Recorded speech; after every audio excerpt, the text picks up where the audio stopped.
ज़िंदगी के सफ़र में कभी-कभी ऐसे पल आते हैं जब सब कुछ ठीक होने के बावजूद भी अंदर से सब कुछ टूट जाता है। सुबह की रोशनी बोझ लगती है, मुस्कुराहट झूठी लगती है और दिल के अंदर एक ऐसा सन्नाटा होता है जो सिर्फ महसूस किया जा सकता है। साइंस इस एहसास को नाम देती है डिप्रेशन। आज हम देखेंगे कि डिप्रेशन असल में क्या होता है, कैसे दिमाग के अंदर ये एक बायोलॉजिकल तूफान बन जाता है और कैसे हम साइंस के ज़रिए इस अंधेरे से रोशनी तक पहुंच सकते हैं। डिप्रेशन क्या है? डिप्रेशन कोई कमज़ोरी नहीं बल्कि एक मेडिकल डिसऑर्डर है। वर्ल्ड हेल्थ ऑर्गेनाइजेशन के मुताबिक दुनिया भर में तकरीबन 300 मिलियन से ज़्यादा लोग इससे गुजर रहे हैं। लेकिन सबसे पहला मिसकॉन्सेप्शन ये है कि डिप्रेशन सिर्फ उदासी है। उदासी बेसिकली एक इमोशन है जो कुछ घंटों या दिनों में चली जाती है, लेकिन डिप्रेशन एक सस्टेन्ड केमिकल इम्बैलेंस है जो हफ्तों, महीनों या सालों तक दिमाग के अंदर रहता है। इससे इंसान की सोच, महसूस करने की सलाहियत और एनर्जी सब पर असर पड़ता है। चलिए जानते हैं कि हमारे दिमाग पर क्या असर डालता है। साइंटिस्ट ने एमआरआई स्कैन के ज़रिए देखा कि डिप्रेशन वाले लोगों के दिमाग के कुछ पार्ट्स जैसा कि फ्रंटल लोब और हिपोकैम्पस फिजिकली छोटे हो जाते हैं। फ्रंटल लोब हमारी डिसीजन मेकिंग और इमोशंस कंट्रोल करता है, जबकि हिपोकैम्पस याददाश्त और लर्निंग के लिए जिम्मेदार होता है। इस श्रिंकेज का सबब होता है स्ट्रेस हार्मोन जिसे हम कॉर्टिसोल कहते हैं। जब कोई इंसान बहुत देर तक स्ट्रेस में रहता है तो कॉर्टिसोल ब्रेन सेल्स को डैमेज करता है और न्यूरॉन कनेक्शंस को कम कर देता है।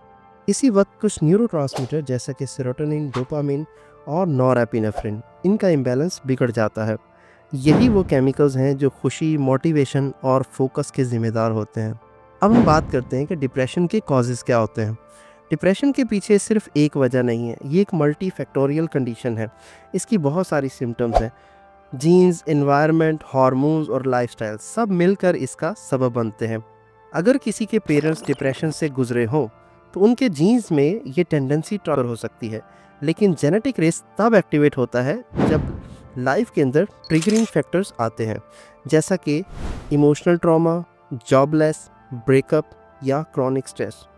साइंटिफिक स्टडीज़ बताती हैं कि लोनलीनेस और डिजिटल आइसोलेशन भी डिप्रेशन की बड़े सबब बन रहे हैं।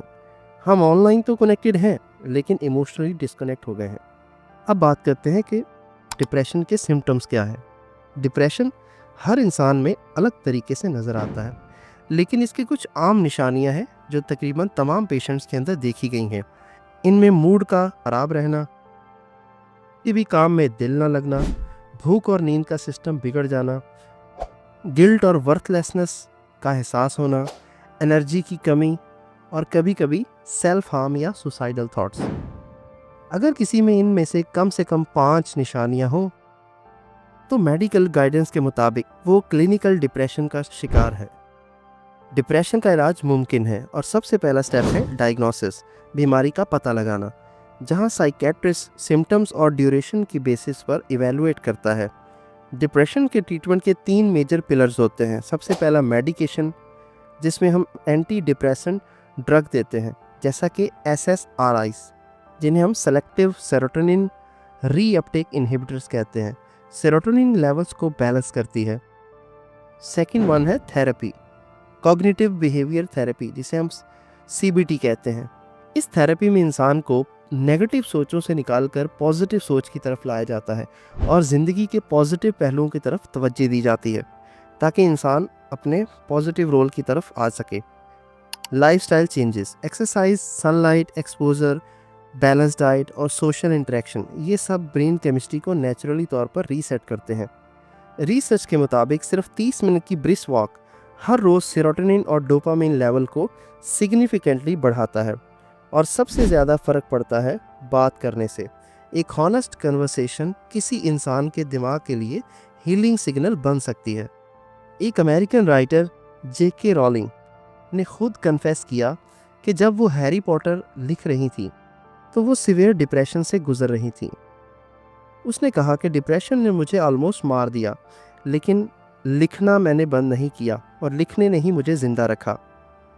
आज वो दुनिया की सबसे सक्सेसफुल राइटर में से एक है। यानी डिप्रेशन ख़त्म नहीं करता। अगर आप समझें तो यही दर्द आपको नई रोशनी तक ले जाता है।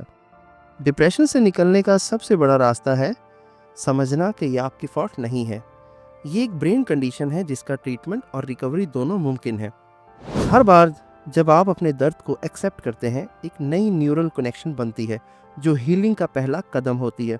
साइंस ने प्रूव किया है कि ग्रैटिट्यूड, डीप ब्रीथिंग और माइंडफुलनेस से ब्रेन लिटरली रिवाइव होता है और हर एक पॉजिटिव थॉट्स एक नई लाइट बनकर दिमाग के अंधेरे को मिटा सकती है। डिप्रेशन एक सफ़र है, लेकिन ये सफ़र अकेले नहीं होता। अगर आप या आपके पास कोई इससे गुजर रहा है, उन्हें सुनिए और उन्हें बताइए कि हेल्प लेना वीकनेस नहीं, साइंस है। अगर आपको ये वीडियो पसंद आई हो तो अगली वीडियो में हम देखेंगे कि कैसे हम अपने ब्रेन में सेरोटोनिन नेचुरल तौर पर बढ़ा सकते हैं, क्योंकि हम समझते हैं बायोलॉजी को दिल से।